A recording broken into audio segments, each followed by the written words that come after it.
नमस्ते अनि हार्दिक स्वागत गर्न चाहन्छु ग्रेटर नेपाल टिभीमा। यहाँलाई म विवश बुढाथोकी आजको यो बसाइमा पनि उपस्थित भइसकेको छु। आज हामीले तपाईँको माझमा तपाईँकै प्रतिक्रिया कमेन्ट बक्समा भेटाएका राम्रा प्रतिक्रियाहरूलाई यहाँ प्रस्तुत गर्न लागिराखेका छौँ। त्यसैले पनि यो भिडियो अवश्य पनि हेर्नुहोला, हामी तपाईँको कमेन्टै पढ्न गइराखेका छौँ। सर्वप्रथम रहेको छ जनक प्रसाद खतिवडाले लेख्नु भएको छ, ग्रेटर नेपाल बेलायतले बनाइदिने प्रमाणको आधारमा हो, तर देशका कङ्ग्रेसका शेरबहादुर देउबा र ओली समेतका नालायकले अझै पनि भारतकै पक्षमा लबिङ गरिरहेका छन् भने एमसिसी पास गराउन कम्मर कसी लागिरहेका छन्। यी कुकुरहरूलाई जनताले कुन दिनमा मत दिएछन्? यी भारतीय दलाललाई कानुनले मिल्छ भने झुन्ड्याएर मृत्युदण्ड दिनुको विकल्प छैन भनेर लेख्नु भएको छ। डायमन्ड कार्कीले लेख्नु भएको छ, बेलायत निकै जिम्मेवार छ हाम्रो देशको भूभाग फिर्ता गर्नको लागि, त्यसैले हामीले पहिलो पटक बेलायतलाई कुरा राख्नुपर्छ भनेर लेख्नु भएको छ। त्यसै गरी पवित्र भट्टराईले लेख्नु भएको छ, इन्डिया जत्तिकै हाम्रो नेपालको लागि बेलायत पनि त्यत्तिकै अभिशाप र दुश्मन हो। नेपालको यस्तो अवस्था हुनुमा बेलायत त्यत्तिकै भूमिका खेलेको थियो। नाम नखोलाउनु भएका साथीले लेख्नु भएको छ, ग्रेटर नेपाल हुनुपर्छ, तर भारत भने पछि थुरथुर काँप्ने, भारतको विरोधमा बोल्नु अपराध सम्झिने नेताबाट कालापानी पनि फिर्ता हुँदैन। कालापानी त प्रतिनिधि हो, दक्षिण क्षेत्रमा अनगिन्ती सीमा मिचिएको छ, त्यसको लेखाजोखा छैन, त्यसैले पहिले नेता भारतवाद हुनु भएन। शान्त केसीले लेख्नु भएको छ, भारतको उपनिवेशमा कहाँ छ हाम्रो नेपाल? त्यो कालापानी लिपुलेक लिम्पियाधुरा त भारतले जबरजस्ती हडपेको हो, त्यो त मोदी यनी भारतले जसरी पनि फिर्ता गर्नुपर्छ, त्यसको अर्को विकल्पै छैन। त्यो त नेपाल सरकारको पनि उपस्थिति नहुनुले पनि भारतले मिचेको हो भनेर लेख्नु भएको छ। त्यसै गरी रामबहादुर विकले लेख्नु भएको छ, नेपाल सरकारले ठुला ठुला हात हतियार बनाउनुपर्छ, किनकि देशको ग्रेटर नेपालका लागि राम्रो हुने थियो, सरकारले बुझ्नुपर्छ।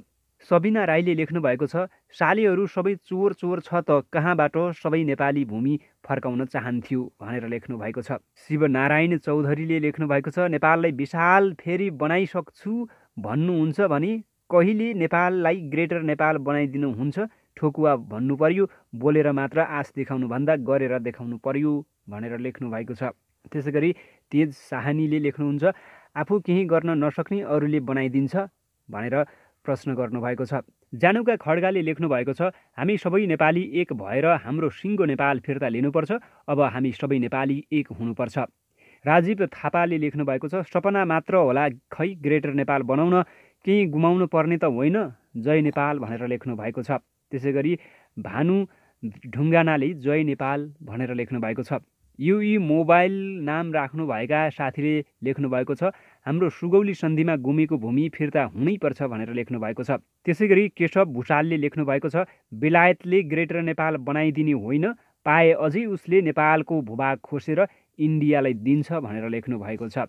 त्यसै गरी माउन्टेन नाम राख्नुभएका साथीले लेख्नु भएको छ, साहस र आँट गरेर अन्तर्राष्ट्रिय न्यायालय अन्तर्राष्ट्रिय सुरक्षा परिषदमा लैजान आग्रह गर्दछु भनेर लेख्नु भएको छ। नरेन्द्र विष्टले लेख्नुहुन्छ, कालापानी नेपालको हो र नेपाललाई दिनुपर्छ, नत्र ग्रेटर नेपाल बनाउन पछि हट्ने छैन, नेपाल र नेपाली जय देश जय स्वाभिमान भनेर लेख्नु भएको छ। त्यसै गरी परशुराम गुरुङले लेख्नु भएको छ, फटा ब्रिटिस त्यसैको हातबाट ग्रेटर नेपाल गुमेको हो र अब हामीले त्यसैको हातबाट ग्रेटर नेपाल पुनः फिर्ता लिनुपर्छ, ब्रिटिस फटाहा हो, त्यसैले अब त्यो विरुद्ध पनि हामी लड्नुपर्छ भनेर लेख्नु भएको छ। त्यसै गरी सानिया थापाले लेख्नु भएको छ, ओहो नेपाललाई सहयोग त गर्छ है, किनकि नेपाली स्वाभिमान, नेपाल राम्रो, फेरि नेपाली सिधा सादा इमान्दार भएर नै होला बेलायतले सहयोग गर्छ र ग्रेटर नेपाल बन्छ भन्ने आशा उहाँले राख्नु भएको छ। त्यसै गरी रामकुमार चौधरीले लेख्नु भएको छ, बस नेपालीको काम यति मात्र, अरू देशले यो गरिदियो त्यो गरिदियो, तर नेपालमा नेपाली चुतिया नेताहरूले देशै बेच्न लाग्दा पनि सबै जनता चुपचाप किन भनेर लेख्नु भएको छ। त्यसै गरी श्यामी नाम राख्नुभएका साथीले लेख्नु भएको छ, नेपालले बेलायतसँग पनि वार्ता वा कुरा गरेर ग्रेटर नेपाल बनाउनुपर्छ भनेर लेख्नु भएको छ। त्यसै गरी भवानी उप्रेतीले लेख्नुहुन्छ, पहिला कालापानीलाई भारतको कब्जाबाट मुक्त गरौँ अनि ग्रेटर नेपालको कुरा गरौँला भनेर लेख्नु भएको छ। त्यसै गरी पुरन थापाले लेख्नु भएको छ, हामीले ग्रेटर नेपाल बनाउनुपर्छ अनि सेनालाई शक्तिशाली बनाउनु पर्छ, अत्याधुनिक हात हतियार र मिसाइल बनाएर इन्डियासँग लड्नुपर्छ र ग्रेटर नेपाल एक दिन फिर्ता लिनुपर्छ भनेर लेख्नु भएको छ।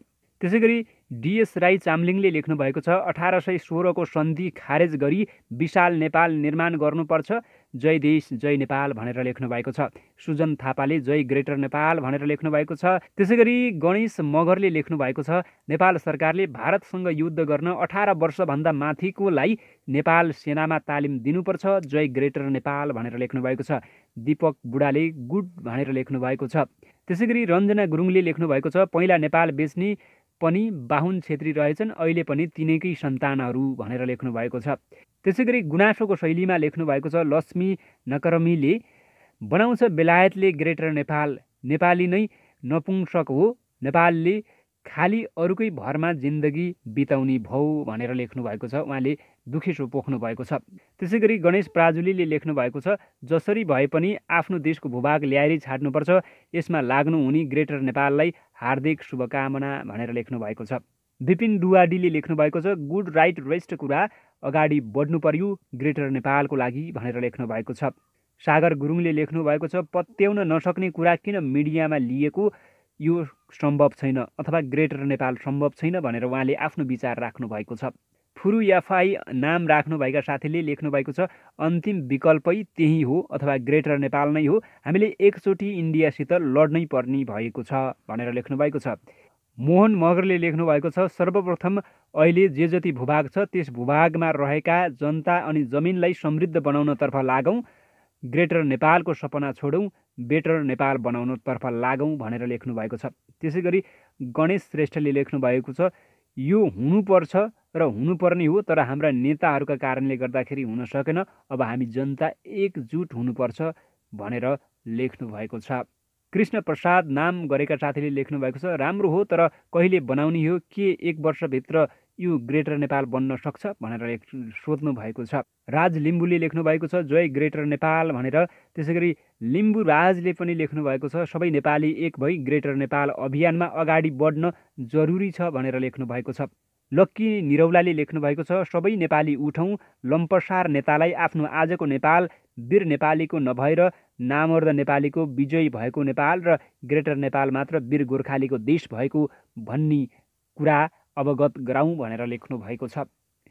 त्यसै गरी विश्वका नेपाली एक हौँ भन्ने नाम गरेका साथीले लेख्नु भएको छ दाइ हामी सबै नेपालीहरू एकजुट भई जाग्नै पर्छ, विशाल नेपाल पाउनका लागि जय ग्रेटर नेपाल भनेर लेख्नु भएको छ।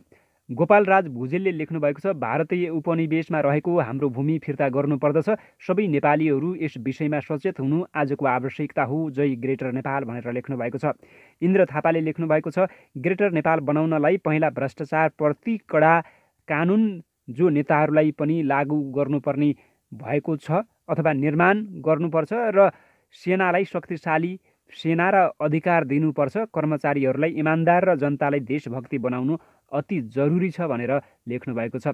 त्यसै गरी सुदेशन राई बोहराले लेख्नु भएको छ प्रधानमन्त्रीको देशको जमिन आफ्नै कालमा फिर्ता गर्ने अठोटलाई 3 करोड नेपाली जनताले पूर्ण समर्थन र साथ दिन्छ, यस्ता राम्रा कामहरू प्रधानमन्त्रीको कार्यकालमा भएको नेपाली जनताले हेर्न चाहन्छन् भनेर लेख्नु भएको छ। तामाङ मोहनले लेख्नु भएको छ सबै गोर्खा भर्ती भारतमा बन्द गर्नुपर्छ र नेपालको जवान बेच्न पाइँदैन, देशमै कलकारखाना खोलेर रोजगारीको व्यवस्था गर्नुपर्छ भनेर लेख्नु भएको छ। विजय राईले जय ग्रेटर नेपाल लेख्नु भएको छ। विजय राईले जय ग्रेटर नेपाल लेख्नु भएको छ। सागर तामाङले गुड प्रधानमन्त्री भनेर लेख्नु भएको छ। त्यसै गरी सुशील ठकुरीले लेख्नु भएको छ बोलेर मात्र पुग्दैन, हाम्रो भूमि फिर्ता गर्न सरकारले के कस्तो कदम चालेको छ हामी नेपालीले थाहा पाउनु पर्यो भनेर लेख्नु भएको छ।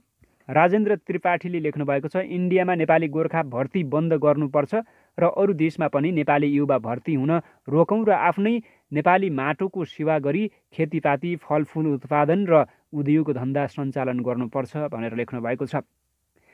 त्यसै गरी नुमन थापाले लेख्नु भएको छ यस्तो निर्णय अहिले किन गरियो, यो ब्रिटिस भर्ती तत्काल रोक्न आवश्यक थिएन, तर अहिले इन्डियासँग भर्ती रोक्न मात्र होइन पुरै भारतमा कार्यरत गोर्खा रेजिमेन्ट फिर्ता ल्याउन पनि आवश्यक छ भनेर लेख्नु भएको छ। जी पोखरेलले लेख्नुहुन्छ अब पूर्वको सिलगढी करिडोर इन्डियाबाट उम्काउनु पर्दछ, बङ्गलादेश र भारतीय सिमानामा नेपाली भूभाग छ, त्यो नेपालले दाबी गरोस् भन्ने बङ्गलादेशको चाहना रहेको भन्ने भारतीय सञ्चार माध्यमले चिकन नेक बारेको युट्युबमा प्रसारित सामग्रीमा त्यस्तो खुल्न आएको छ भनेर लेख्नु भएको छ।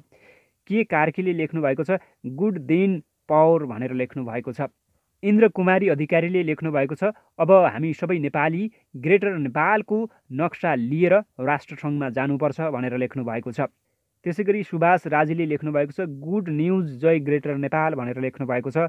विजय राज नेपालीले लेख्नु भएको छ, जहाँ जहाँ नेपालका भारतीय सीमासँग सटेको सुगम क्षेत्रमा त्यहाँ कृत्रिम रूपमा जानी भारतले सीमा विवाद गराएको हो। यसलाई नेपाल सरकारले राम्रोसँग अध्ययन गराउनु पर्दछ, जय ग्रेटर नेपाल भनेर लेख्नु भएको छ। त्यसै गरी विवश राईले लेख्नु भएको छ, नेपालको हितको लागि सबैले काम गर्नुपर्छ भनेर लेख्नु भएको छ। तामाङ मोहनले लेख्नु भएको छ, ग्रेटर नेपालको जमिन फिर्ता गर्नुपर्छ, कालापानी, लिपुलेक र लिम्पिया धुराले मात्रै अब सबै नेपालीलाई पुग्दैन भनेर लेख्नु भएको छ। त्यसै गरी श्री लिम्बुले लेख्नु भएको छ, केपी ओलीको विचार राम्रो हो, लिम्पिया धुरा कहिले ओलीले फिर्ता गर्छन्, नेपाली जनता हेर्न आतुर छन्, जय नेपाल भनेर लेख्नु भएको छ। त्यसै गरी रितेश कार्कीले लेख्नु भएको छ, गोर्खा भर्ती पुरै बन्द गर्नुपर्छ र नेपालमै गोर्खाली सेना भर्ती गराउनुपर्छ भनेर लेख्नु भएको छ। आजको यो भिडियोमा हामीले श्रोताको कमेन्ट बक्समा भेटिएका प्रतिक्रियाहरू लिएर उपस्थित भएका थियौँ। कृपया मन परेको खण्डमा सेयर गरेर अन्य साथीहरूलाई पनि पुर्याइदिनु हुनेछ भन्ने आशा राख्दै अर्को श्रृङ्खलासम्मको लागि बिदा हुन्छु। अर्को श्रृङ्खलामा पनि श्रोताकै प्रतिक्रिया लिएर उपस्थित हुनेछौँ।